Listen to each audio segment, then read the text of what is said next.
Tahin natin yung mga baboy kasi may pinapagawa din akong extension dun sa gilid.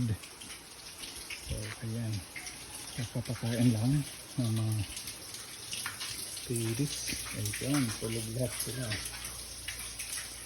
Yung tatlong unahin, ayun, magiging unahin pala. Tapos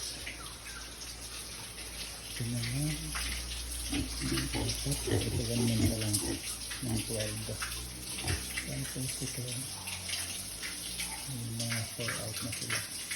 Tapos dito pala guys yung extension na pinapagawa ko. Dito ko ilalagay yung farrowing pen.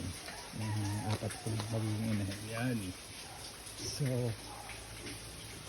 medyo gastos na naman. Well, investment naman yon. Dito na lang magsugay kaysa kung saan magsugay, diba guys? So yan, dito lang. So hindi kami nahirapan kumuha ng mga bato kasi ayan, naubos yung bato. Kumuha kami dyan, libre na. Tapos yan, starting Monday trabaho na to. Yan.